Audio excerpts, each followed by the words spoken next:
दीपावली होने के बाद जो है मंडई मेला की शुरुआत होती है। उसी तरह जो है आमगांव में भी काफी जो प्रसिद्ध है आमगांव मेला के नाम से। इस वर्ष जानेंगे, क्या बताएंगे इस वर्ष मेले में क्या समस्या हो रही है, क्या बताएंगे?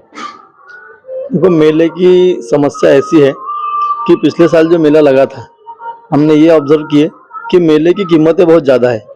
और आपने आमगांव परिसर के जो लोग हैं वो सामान्यतः गरीब लोग हैं, मजदूर लोग हैं, किसान लोग हैं। और मेले में झूले की जो कीमतें हैं वो एक एक झूला 50-50, 60-60 रुपए के झूले की कीमतें हैं। तो सामान्य व्यक्ति अगर अपना छोटा सा बजट लेके मेले में जाता है और जब हम देखते हैं कि किसी का बच्चा एक झूला झूल लिया तो उसका बजट हिल जाता है। अगर दूसरे झूले की डिमांड कर लिया तो बच्चा मेले में रोना शुरू कर देता है। फिर दो चार आइटम अगर खाने की बात हो गई तो आदमी जेब की तरफ हाथ लगाता है कि पैसे कितने हैं करके।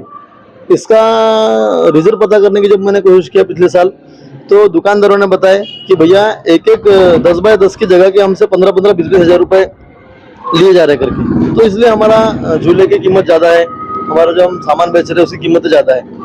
तो गाँव वालों का बोलना क्या है कि ऐसे व्यक्ति को मेले का टेंडर दिया जाए जो झूलों की कीमतें, दुकान के सामानों की कीमतें कम से कम रखे। हम चाहते हैं कि झूले की कीमत 20 रुपए, 15 रुपए, 25 रुपए के ऊपर मत रहे। अब इसका रीजन क्या है कि ये सुनने में आया है कि मेला लगाने के लिए 11 लाख रुपए मांगे जा रहे करके मेले के ठेकेदार को। तो जब 11 लाख रुपए वो ठेकेदार देगा तो अपना प्रॉफिट निकालेगा, क्योंकि वो व्यापारी है।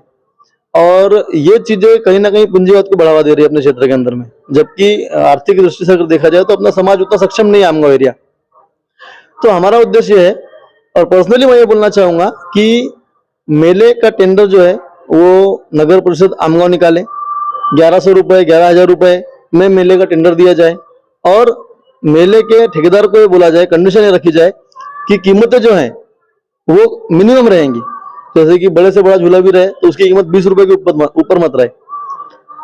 अब इसको लेके बहुत सारे विवाद हो गए। दो मेले के ठेकेदार आ गए। एक ने पहले परमिशन लिया जिसका कोई कोटांगले सरनेम है, फिर दूसरा कोई भाटी करके है, उसका सामान उतर गया।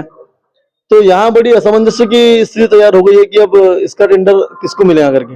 अब ये जिम्मेदारी बनती है प्रशासन की कि प्रशासन ने निष्पक्ष होकर के जो जनता के हित में है वो फैसला ले, परंतु ऐसा दिख नहीं रहा है। जिस प्रकार से हमने अभी पत्र व्यवहार किए और जाके समक्ष आमने सामने बातचीत की है, तो नगर परिषद के कर्मचारियों ने भी हमको कोऑपरेट नहीं किया।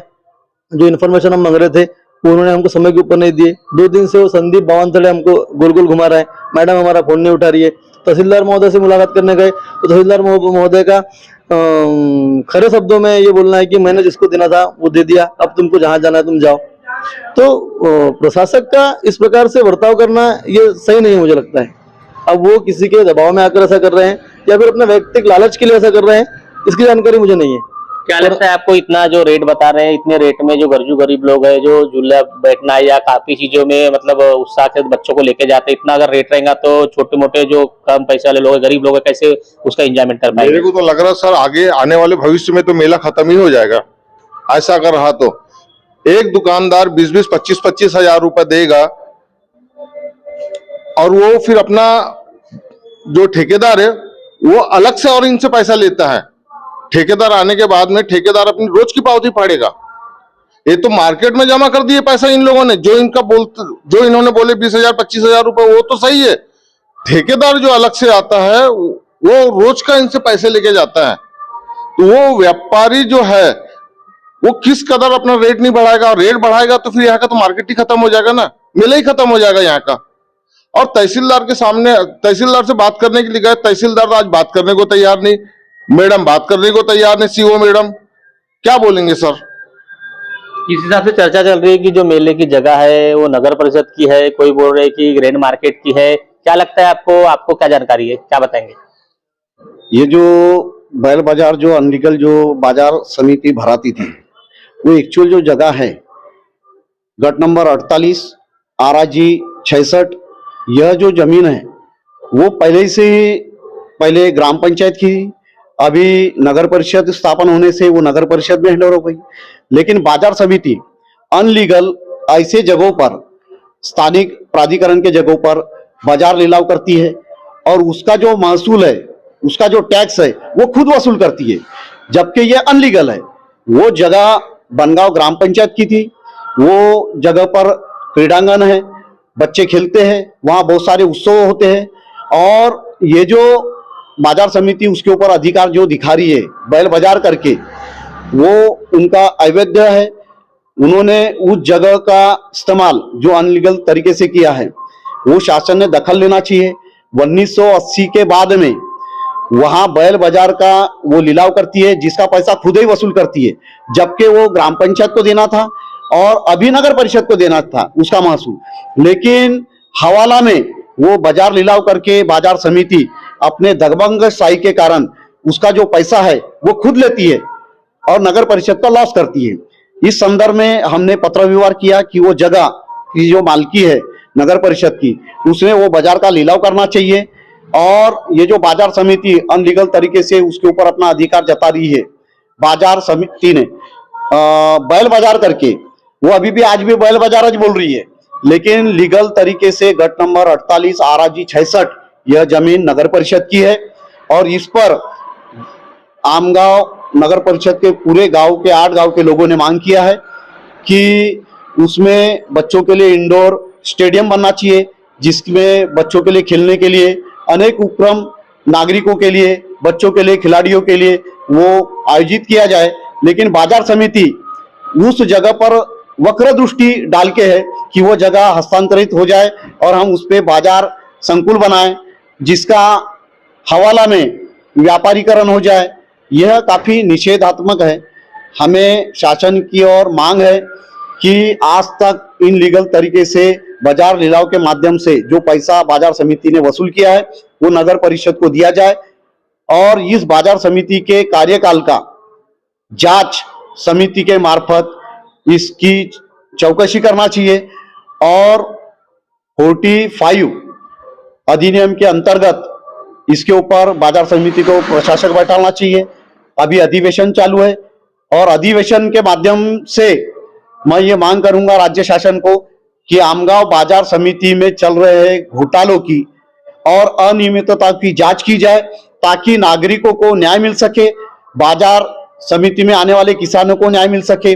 और ये नगर परिषद के स्थानिक प्राधिकरण के जगहों पर अनेक उन्होंने व्यापार संकुल इसके पहले भी बनाए, जिसकी चौकसी चालू है।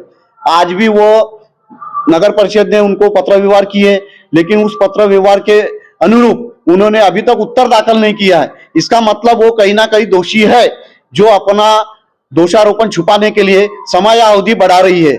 मुझे राज्य शासन से मांग है कि इस अधिवेशन में जनप्रतिनिधियों ने मांग उठाना चाहिए और ये बाजार समिति की अनियमितताओं की चौकसी करके इसके ऊपर प्रशासक और 45 की कार्रवाई करके इस संचालक मंडल को बर्खास्त करने की हम मांग कर रहे हैं। अभी मेला फिर की परमिशन जो दी है तहसीलदार ने, जिसने भी दी है, तो वो अभी रद्द होंगी, उसके लिए क्या बोलेंगे?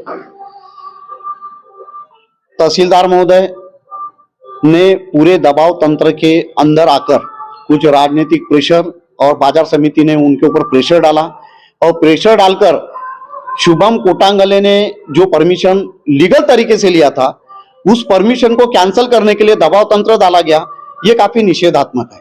जो व्यक्ति लीगल तरीके से परमिशन ले रहा है उसको मान्यता देना था और मान्यता देते समय में बाजार समिति और तहसीलदार ने चतुराई दिखाया ताकि हम जुडिशियल कहीं पे भी फंसना नहीं चाहिए जमीन के दावे में। इसलिए उन्होंने नगर परिषद की गट नंबर 48 आरआजी 66 इसका कहीं पे भी उल्लेख नहीं किया कि वो मालकी बाजार समिति की है और परमिशन देते समय भी उन्होंने उस जगह को छोड़कर सिर्फ मवेशी बाजार और बैल बाजार लिखकर उन्होंने हवाला में उसको परमिशन दिया है। ये फंसाने वाली बात है सीधे सीधे नगर परिषद को, क्योंकि नगर परिषद प्रशासन यह स्वतंत्र रूप से काम करता है, जिसका महसूल नगर परिषद को मिलना चाहिए। आज अगर बैल बाजार बोलकर गट नंबर 48 आरआजी 66 पर अगर वो परमिशन दिए है तो उसका महसूल कहाँ गया, किसके खाते में गया, इसकी तो खोज होना चाहिए। जो महसूल ही नहीं दे रहा है और उसको इनलीगल तरीके से बाजार लिलाव करके और चंपा षष्ठी का मेला लगाने की परमिशन दे रही है, ये तो अनलीगल है, अनियमित। मेला भरने देंगे या नहीं देंगे, फाइनल क्या रहेगा? नहीं, मेला भराने के लिए कहीं पे भी गांव वालों का कहीं विरोध नहीं है, मेला भराना चाहिए। अगर भाटी को अगर परमिशन दी है, नगर परिषद ने परमिशन दी है, तो उसका महसूल नगर परिषद को मिलना चाहिए। नहीं कि बाजार समिति को, लेकिन बाजार समिति अनलीगल तरीके से दबंगशाही से इस जो गट नंबर है और जो बाजार समिति के अधिकार क्षेत्र में जो जमीन नहीं है उस पर अधिकार जताकर जो भाटी को नामक एक व्यक्ति को जो परमिशन दिए गए वो इनलीगल है। अगर इस जगह पर वो लगा रहा है चंपा षष्ठी मेला तो उसका महसूल उन्होंने नगर परिषद में भरना चाहिए, कोई विवाद नहीं है। लेकिन एक बात को आपको ध्यान में रखना चाहिए कि बाजार समिति जो दबंगशाही से नगर परिषद परिक्षेत्र के जगहों पर जमीन पर अनलीगल बांधकाम कर रही है उसको देखते हुए प्रशासन ने उनके खिलाफ में कार्रवाई करना चाहिए। जो दबाव तंत्र डालकर और दबाव में माननीय तहसीलदार यह कार्य जो कर रहे हैं यह अनुचित है। इसको कहीं ना कहीं न्याय प्रविष्ट प्रकरण में मांग करना पड़ेगा और नागरिक इसके लिए तैयार है। कल ही इस संदर्भ में हाई कोर्ट में पिटीशन दाखिल करने की तैयारी जारी है, क्योंकि ये जो अनियमितता है जो शासन के जमीन का उपयोग करके खुद ही उसका महसूल खा रहे हैं तो ये तो गलत बात है। एक घर कुल बांधकाम करने के लिए किसी को प्रमाण पत्र की आवश्यकता रहती है, तब उनको प्रमाण पत्र लेने के लिए टैक्स भरना पड़ता है। इन्होंने 2016 से 2023 तक राज्य शासन का नगर परिषद का महसूल भरा नहीं। आज 45 की कार्रवाई होने के कारण उन्होंने 15 लाख रुपए अभी उन्होंने भरा है। तो ये जब तक प्रशासन ही ताकत से काम नहीं करेगा तो बाजार समिति ऐसे इनलीगल कामों को बढ़ावा मिलेगा।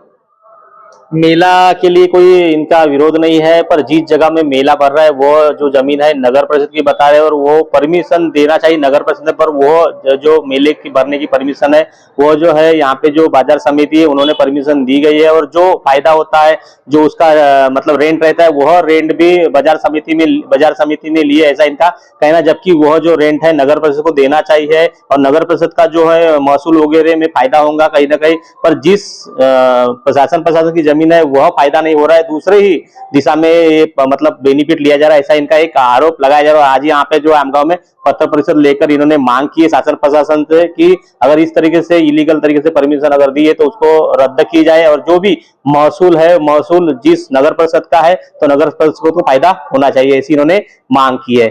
न्यूज प्रभात से महेंद्र दिलदारे गोंदिया।